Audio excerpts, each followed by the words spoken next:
Hey guys, welcome back to Changing with the Tides. In today's video, I have on a very special guest. She works for the diocese and she's a very fascinating lady. So I hope you guys enjoy today's video. It's my lucky day. It's my lucky day. It's my lucky day. Today we have on a very special guest. Her name is Jen and she works for the Catholic Star Herald. She's a managing editor, which is very fancy in my head. But yeah, so she's going to talk about Bishop Barron, who is her favorite Catholic celebrity. So welcome. Thank you for coming on today. Thanks for having me on. It's I've been watching your show for a while, so I'm very excited. Thank you. Are you ready? I have a couple questions about Bishop Barron. I am ready as an editor. Now I'm actually on the other side where I'm going to be this is asked. So weird. It's very strange, so we'll give it a shot. Okay, you ready? Yeah. Question number 1. When did you first learn or hear about Bishop Barron?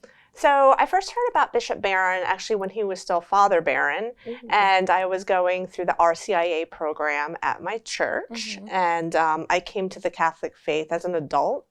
So it was around 2005, and I was going through, like I said, going through the process, and it was during one of those classes that they put on a Bishop Father Barron video, and it was about Catholicism.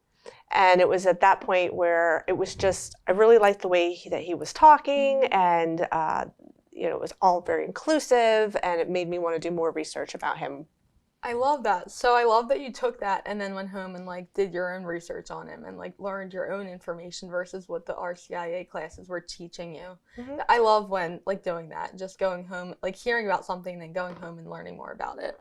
Very fun. Okay, question number 2. In your opinion, what makes Bishop Barron so special? What is the most fascinating thing about him?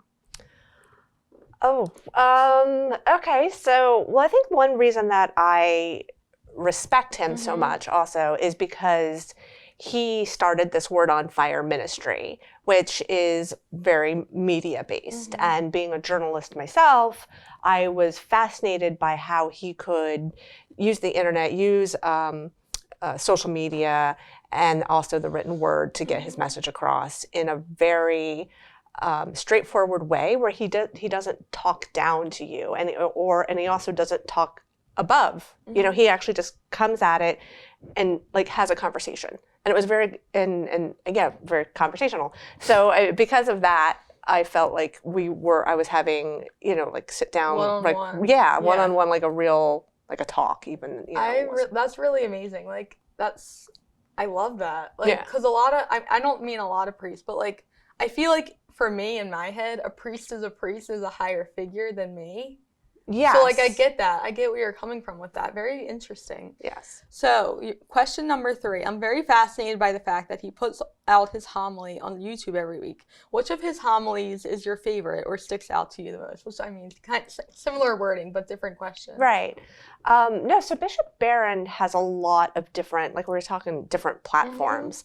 So actually even when he was a father, and he still does it now, he has movie reviews. So you could, all different kinds of movies too. So, but it's his homilies that I actually probably like the most.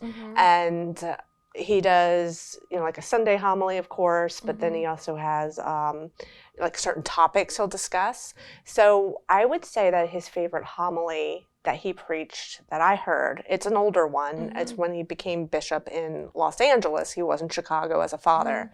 And it was around the Our Lady of Guadalupe feast. And that Our Lady of Guadalupe is a figure that I have come to learn more about during my time in the Catholic Church with journalism, and so I tuned into that one.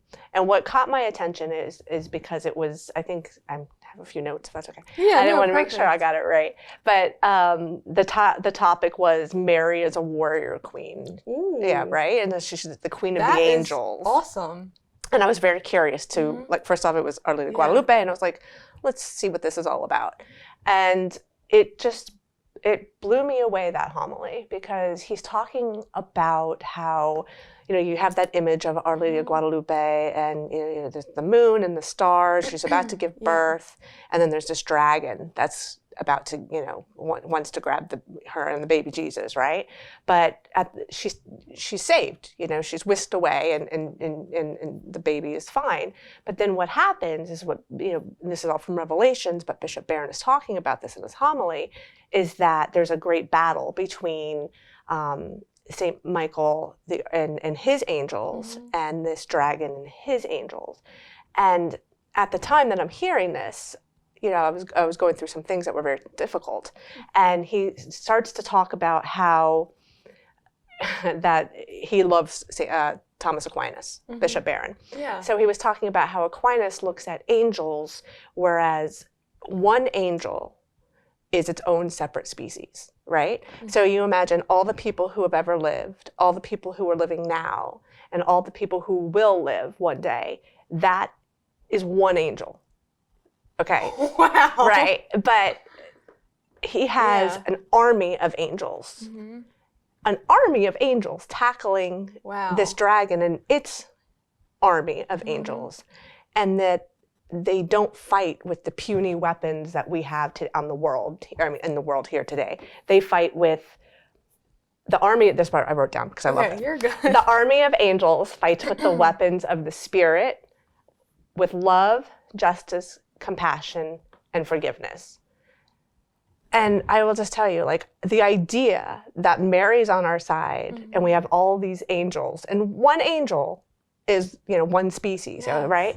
And that those are the weapons that we have made me think, whatever I was going through, I'm okay. Yeah, they got me. Yeah, right? They got your back. That's so powerful. It was so powerful. And then on top of that, it gives me power, because that means those are my weapons too. Yes. If I'm going through something difficult with God, I have the power to forgive.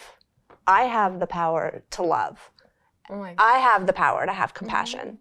So not only does the angels and God and Mary have me, through them, I have that too. I cannot. That is amazing. Wow, that was very intense. It was intense powerful. for me. I'll tell you, when I was in college, I used to work at this music box company store, right? So I have a gazillion music boxes in my house. Is a music box I'm very young, I'm sorry. Okay, so it's not like a cassette player? No. So it has, so it could be like a statue or whatever, and then you turn a little key in the bottom, and the song comes out like a jewelry box. Okay. Yeah. I'm like, what is a music box? Right. So, but it doesn't have to actually be a box. So I have a lot of angel statues that have been in my basement for 20 years or so. But I will tell you that after that homily, I went down, I opened all 20 boxes of those angels, and I put them all over the living room. Wow. My family walked in, they're like, what is going on in here? Are you is something happening? And I was like, I was really inspired today, because I put them all up there, and I imagined that as my army of angels. I love that. And I think they stayed up for I gotta a year. get my own army. I'm sure I have them, but up there, but down here, I gotta get my own army of angels. Right. I love that. We all need some army of angels. Yeah, seriously. To get through life, yeah, for sure. Okay, question number 4.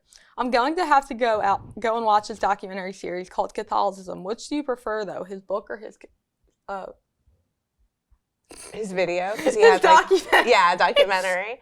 Yeah. So I actually liked the documentary. Okay. And the reason I liked the documentary is because they film it in multiple countries. That's so cool. So, they'll be in Ireland, and then they're in Poland and Spain. So you're getting the message that Bishop Barron has, and then you're experiencing it. So you're only hearing it, you're seeing it. So it's through the different senses. Oh, yeah. And I love to travel. I just love to travel. And do you travel a lot? I do. I do. That. So, or I try to. And I find that when I travel is when I'm at my most spiritual moments. See, I kind of pick up on that too. Sorry, go ahead. No, go. No, how so? No, because years ago, I mean, not so much recently, because typically we don't travel far, but we do go on road trips and stuff. But years ago, I went down the Naval Academy because my brother wanted to apply there. And he was going to a summer camp. My grandfather graduated from the Naval Academy. So my grandfather gave me this huge grand tour of the Naval Academy grounds. It was very cool and powerful. But when he was showing me the chapel, I just felt like this connection. And like, granted, the chapel down there isn't just for like Catholics, it isn't just for Christians, it isn't just for like one specific branch of whatever, like faith. But it was very like powerful just being this church, or being a chapel rather, and just being there and being present with my grandfather. And I'm very happy and blessed I have that memory. So I'm sorry for interrupting. No, I think that's exactly what it's about, because you were saying you were with your grandfather. Mm-hmm. Yeah. That's how I am with travel, whether I'm traveling with somebody or I get to meet somebody new. So now you're getting to experience faith with somebody, or walking with somebody. Exactly. Yeah, so 100%. I like that. And I think that if you haven't seen the Catholicism series, I recommend watching it. Is it on, I didn't look far enough, but is it on his website, or is it on like a streaming platform? I don't know if it's on a streaming platform. Like, where did you watch it? At the time, control yourself. It was a DVD, everybody. It was a DVD. See, we still but that was 2005. It is no longer a DVD. I still have DVDs. I actually just cleaned all mine out and had my dad put them in the attic because I don't. Oh, no. It's okay, I have so many DVDs. No, but this one, you can also watch it on YouTube. Okay, good. Or on Word on Fire. I think you can stream it through Word on Fire, I'm sure. Okay, awesome. Because unlike me, Bishop Barron is very up to date. Okay, love that. Okay, last question. You ready? Mm-hmm. Okay, have you learned any important life lessons from Bishop Barron? Oh. I know, deep one. I have to absolutely say yes. Mm-hmm. I don't know if I can like remember any off the top of my head, except for maybe the homily that we were talking about. But I learned something from Bishop Barron every single time I watch his Sunday homily. I'll be honest. So in the journalism world, you tend to report on the same events every year. And sometimes you wonder, how am I going to report on this event in a different way? And when I need inspiration, I will watch a Bishop Barron video about that same topic. So if I know I'm going to be covering, like soon we'll have ordinations of 5 men in the Diocese of Camden, which is very exciting. Yeah. So I might go watch a Bishop Barron video about vocations. I love just to that, get some fresh ideas about some, questions to ask. Spiritual guidance. I love that. I loved interviewing you. Like, you're very fascinating. Oh, thanks. Yeah, thank you for coming on today so much. I thoroughly enjoyed having you. Well, like I said, I was really honored to be asked. I'm sorry it's so last minute. No, it's not. It's a good question. Because and like the life lesson one? No, just all of the whole series that you've been doing about your I know. Catholic celebrities. That's right. I keep saying it's something we should all think about. Yeah, exactly. Because Catholic celebrities. Yeah, my mom was like, why not just do saints? Or maybe not my mom, maybe it was my grandmother. I don't know. Someone in my life was like, why not just do saints? I'm like, because that's not all that our faith is about. Our faith is like the bishops and the Pope. Pope Francis, he's one of my favorite images of like to follow almost. And I feel like it's really important to as equally as we or not equally, as much as we should like talk about what the saints have done, we also have to talk about what present day people are talking about and doing. So yeah, I mean, when you asked me the question, I even had to think about the word celebrity because I have people in my life that, to me, they're Catholic celebrities. That's awesome. And I love that. So I thought, should I go like an actual celebrity, or should I go with somebody who is a celebrity to me and other people who they know? That's awesome. So very fascinating. Question. I think it's a good question we should all ask ourselves. Yeah. Who's our Catholic celebrity in our lives? That's a good one. That'll get you guys thinking for sure.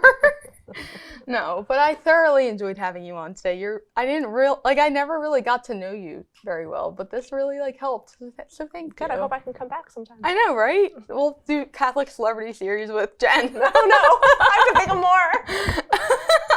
No, maybe next time you could interview me on my favorite Catholic. I think that's a great idea. All right. Changing with the ties feature, guys. But thank you so much for coming on today. I hope you guys enjoyed today's video, and I'll see you guys next time. Bye.